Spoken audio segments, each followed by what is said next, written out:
The House will come to order.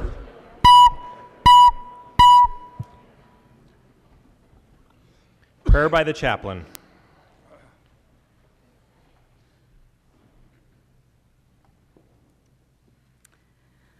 Thank you so much for the honor of being here. And yesterday was Martin Luther King Jr. Day. And most of us are familiar with his speech, I Have a Dream speech. And so I want to read a little bit of that today, because this speech was representative of Dr. King's passion for equality. It was this passion that helped shape the course of our nation. It is this speech which helps give us the hope that one person has the power to change history. It is this speech which infuses us with the courage to voice what is on our hearts and minds. And it is this speech which asks us to have faith that things can be different. And most importantly, it is this speech which reminds us that it is only when we, emphasis on the word we, work together, pray together, and struggle together, can we accomplish such a lofty goal as liberty and justice for all.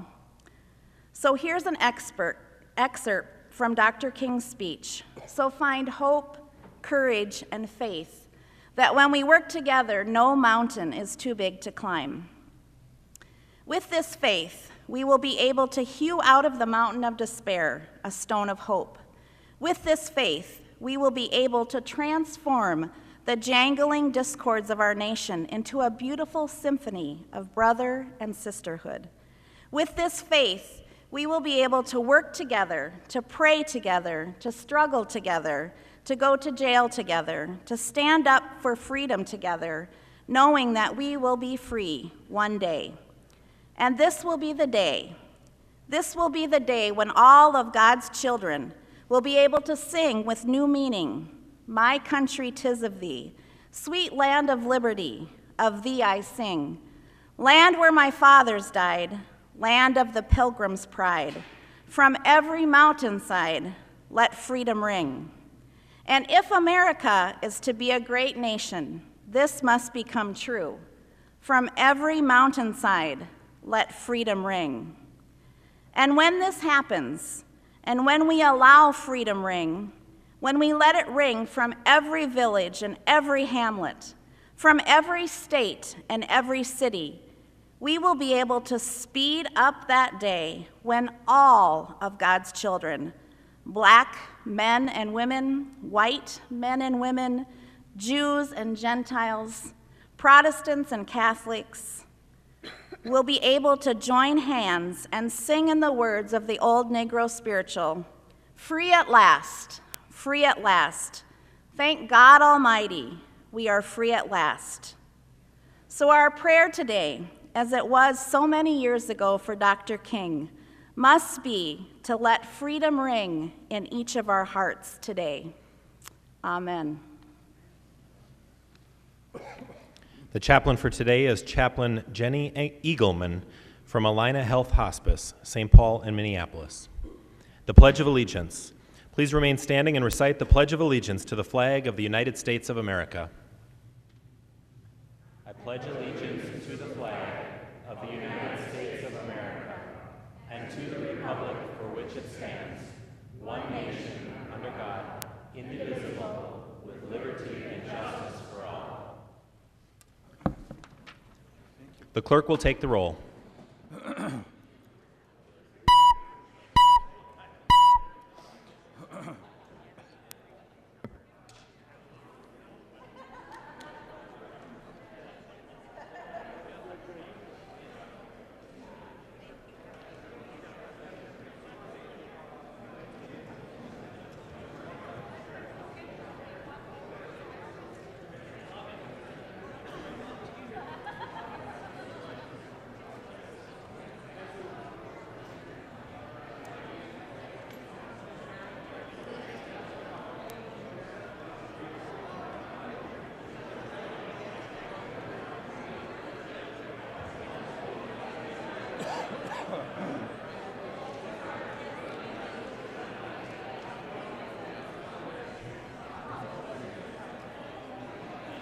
Of course you did.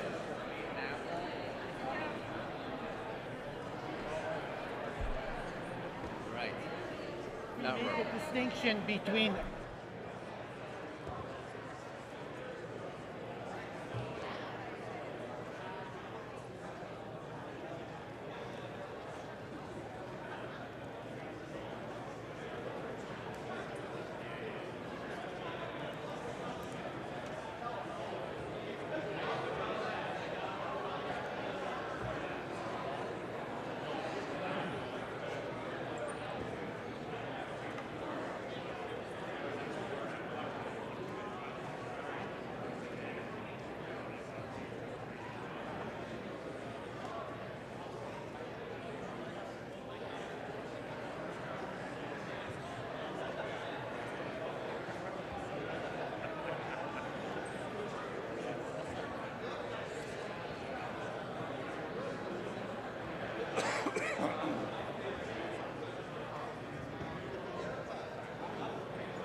The clerk will close the roll.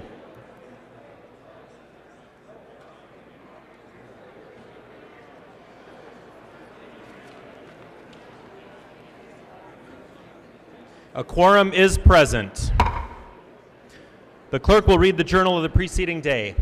Journal of the House, 89th session, 5th day, St. Paul, Minnesota, Thursday, January 15th, 2015. If there is no objection, further reading of the journal will be dispensed with, and the journal will be approved as corrected by the chief clerk. Hearing no objection, the journal is approved as corrected by the chief clerk. Reports of standing committees and divisions. Okay.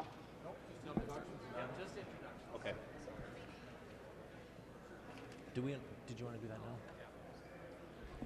The speaker recognizes the member from Hennepin, Representative Carlson. Mr. Speaker, members, I'd like to acknowledge the passing of Donald W. Kahn. Donald Kahn was 79 years of age. He passed away last Friday. He was a professor emeritus of mathematics at the University of Minnesota, an exceptionally talented musician, political strategist, and photographer. He is survived by his wife of 58 years, Minnesota State Representative Phyllis Kahn, their children, Tamar, and married to Daniel McNally, and Jeremy, Kate Connor, Kahn, 6 grandchildren, his father, Irving Kahn, brothers, Alan, married to Linda Kahn, and Thomas, who's married to Marilyn Witzman Kahn. Private services were held, and in lieu of flowers, memorials are preferred to Planned Parenthood of Minnesota, the Institute for Mathematics and its applications at the University of Minnesota, or International Musicians Organization. There will be a public memorial service at a later date. So I would ask members to acknowledge the passing of Donald Kahn with a moment of silence. Members, please rise and join me in a moment of silence to honor the passing of Donald Kahn.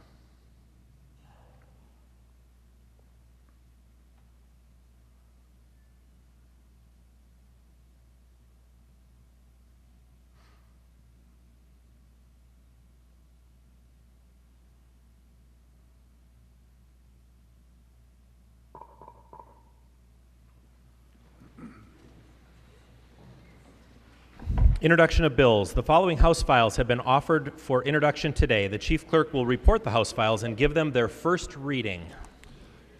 Introduction and first reading of House Files 216 through 266. First reading, House Files 216 through 266. Motions and resolutions. There are copies of the non-controversial motions at the House desk and online. If there is no objection, we'll take action on these motions first. Hearing no objection, the motions prevail. Announcements.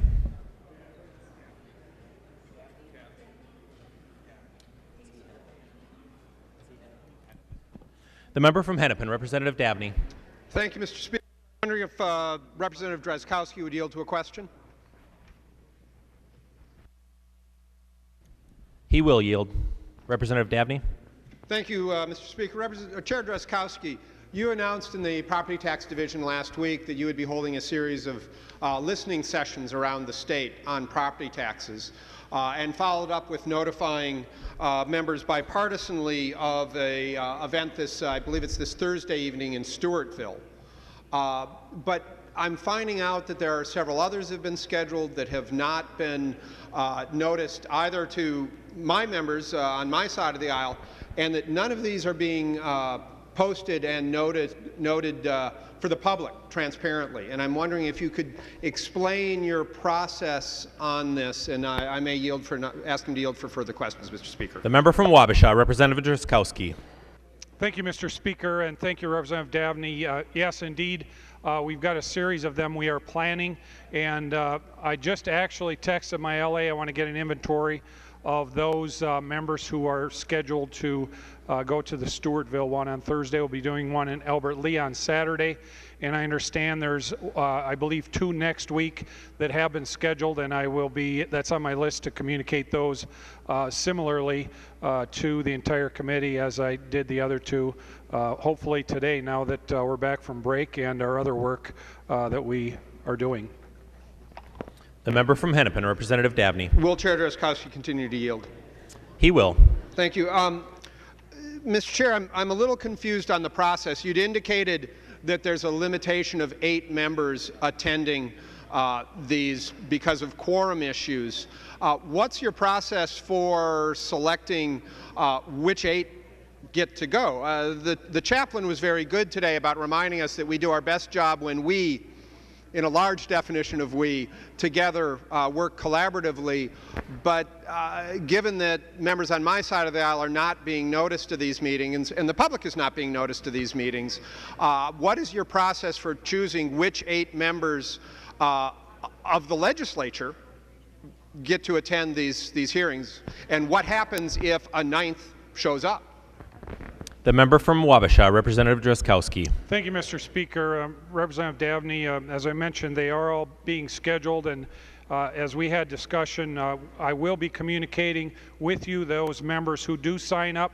It's first come, first serve, and as a matter of fact, for the first one, Representative Dabney, I don't know exactly who has all signed up yet. I think that it's 3 Republicans and 4 or 5 Democrats at this point from our committee for the first one, but I'm not sure. But we will stay in contact as I have committed to you, and now that we're back from break, we will be able to get you the information on the additional ones that have been scheduled as well. By the way, Mr. Speaker, if I could, the decision was made, as we discussed, for these meetings to not be official meetings of the committee. We intend to not have a quorum there, so it's important that we don't have a quorum because we didn't notice the meetings and we don't plan to notice them. There will be no money from the taxpayers used to pay for our mileage there. We will be attending them at our own expense, and not only members of the committee but other members of the legislature that are not on the committee are also invited, certainly. As a matter of fact, I know at the Stewartville location I think at least 2 senators will be there as well, and so it's really an open invitation. Most of the publicity about these are happening locally, realizing that they are local meetings to the local folks, and so I am working directly with the members in those local areas to encourage them to get the word out about these meetings. Thank you, Mr. Speaker. The member from Hennepin, Representative Dabney. Thank you, Mr. Speaker. I don't want to drag this out, but the more we go, the more confused I get. He will yield. Thank you. So, Representative Drazkowski, now that you've invited everyone, what happens when that 9th member shows up? You've indicated that there's a firm limitation on only 8 members. I know, my schedule is fairly, well, to use former Governor Palenti's term, fluid. And some days I think, well, I can't go, and then suddenly my schedule changes. What happens when that 9th member either contacts you ahead of time and says they want to attend, or shows up? Do you have that awkward conversation that you got to leave? And why not notice the public about these on the official website so they know that they have an opportunity to come here and speak bipartisanly to members? The member from Wabasha, Representative Drazkowski. Thank you, Mr. Speaker. Thank you, Representative Dabney. Your final question, I think that is a good one. Certainly an oversight. There's no reason we can't notice the public on the House website, and we should do that, and we will. Your other question about individual committee members, it's really only, we don't want to violate House rules, and we've made a commitment to do that. And when you and I talked, I thought we had that commitment, but I want to talk to you about that afterwards. But we want to fully respect the House rules and try to make this work in a way that we can informally gain as much feedback from the people of Minnesota about the business of the legislature, and in this case, the business of the property tax area, to the extent we can, while perfectly following the rules of the House. Thank you, Mr. Speaker. Further announcements. The member from Nicollet, Representative Johnson. Thank you, Mr. Speaker, and I just want to give you all a friendly reminder that today is Greater Mankato Day at the Capitol, and all members are cordially invited to join us at what was formerly the Kelly Inn, the Capitol Ridge Plaza, between 4 and 6 this afternoon. Further announcements. The member from Hennepin, Representative Thiessen. Thank you, Mr. Speaker. Point of parliamentary inquiry. State your point of parliamentary inquiry. Representative Drazkowski talked about some kind of informal meeting, or I think they've named it an unofficial meeting of the committee that they're going to be having, and I'm wondering under what rule of our House that he's trying to, apparently he's trying to be consistent with some kind of rule. I'm wondering what rule Representative Drazkowski is operating under.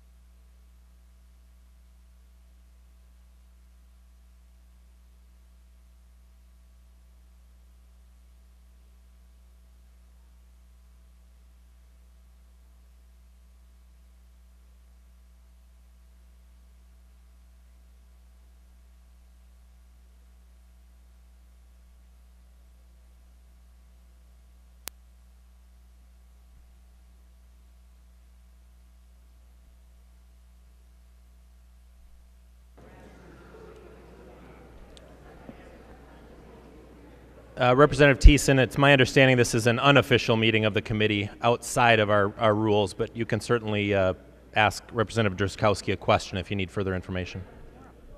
So, Representative Dowd, another point of parliamentary inquiry. State your point of parliamentary inquiry. I mean, for 2 years we talked a lot about transparency in government, and you made many speeches on the floor about that. This seems to be a fairly untransparent first step that the new majority is taking. But I guess one of my questions is, Representative Drazkowski raises this issue about 8 members being there, and if there's 9 members, apparently they reach a quorum. Is that, I guess my point of parliamentary inquiry, is it the point that they want to avoid meeting a quorum? And I guess my second question, point of parliamentary inquiry, if I can do two at one time, is to follow up with you as a ruling as the speaker on if, in fact, something, a 9th member of the committee actually shows up, what is the consequence? What takes place at that point?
Representative Thiessen, Rule 6.21, the second paragraph, a majority of members of a committee is a quorum. If you need further clarification on what's happening at these meetings, I might invite you to ask that question to the chair. Mr. Speaker, I'm sorry, I couldn't hear what you said. Under Rule 6.21, a majority of members of a committee represents a quorum. It's the second paragraph. Mr. Speaker, point of parliamentary inquiry. State your point of parliamentary inquiry. So thank you. I knew that. My question is, what if a ninth member actually shows up? So does that create a quorum at this meeting? And then what is the consequence of that if a quorum is actually present? This is not an official meeting of that committee. It's my understanding, and you should probably question the chair on his intent that there is going to be no official business conducted, that it would be a listening session. So, Mr. Speaker, point of parliamentary inquiry. As I understand, Representative Drazkowski is limiting it to 8 members because he doesn't want to get a quorum. But if a ninth member actually shows up, that creates a quorum, which seems to me it would create an actual official meeting of the committee. And so I'm just trying to understand what the consequences of that are.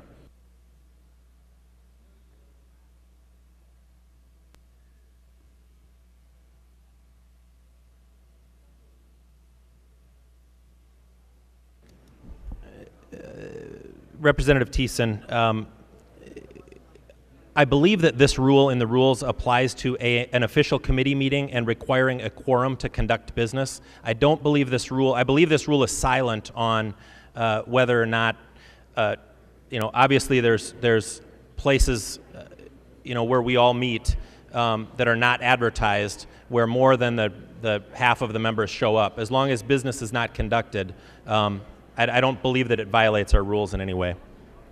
So, Mr. Speaker, one more point of parliamentary inquiry. State your point of parliamentary inquiry. So, this is actually a meeting being called by the chair. So, these other things like One Minnesota, more than people show up, but that's not, official business if that's what you're talking about. But this is a meeting actually being noticed and called by the chair as an unofficial meeting. I guess my point of parliamentary inquiry, tell me if I'm right, if what you're saying is correct, and they invite just less than a quorum, but more than a quorum shows up, actually every committee of this House could have unofficial meetings all the time, and we wouldn't necessarily have to follow our rules at all. Your exception that you just ruled on basically creates an exception that swallows the rule. So every single chair here could just not post a meeting so the public can find it on the website, but send an email to members and say, we're going to be meeting at this date to talk about the specific subject matter of this committee. I mean, that seems to me to be even probably the least transparent process that we've had in this body in 50 years.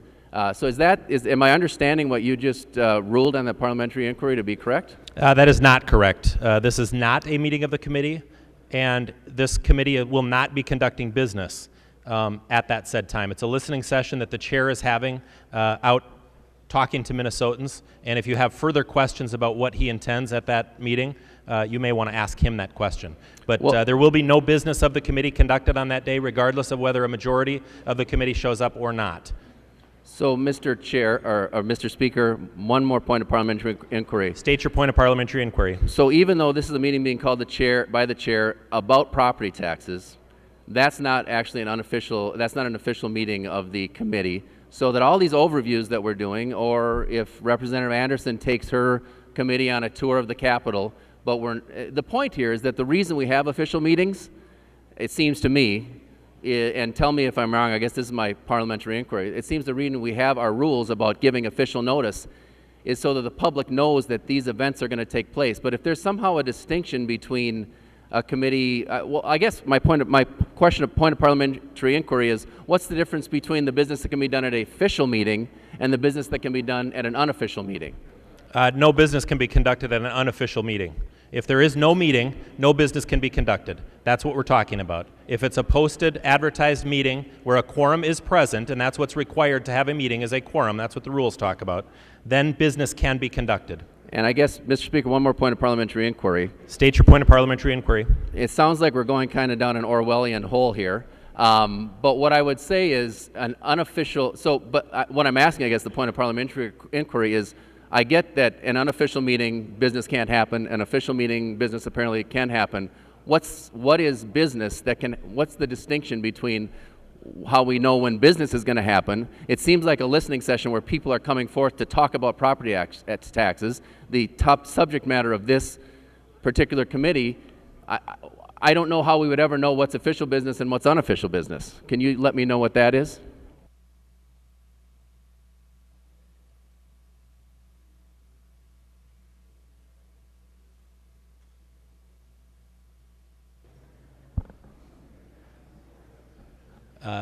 Representative Thiessen, this is a listening session where they have invited the public to come to the meeting and talk about the issues they care about. The committee will conduct no business, which is take no official action, make no motions, anything of that sort. Further announcements. Representative Pepin.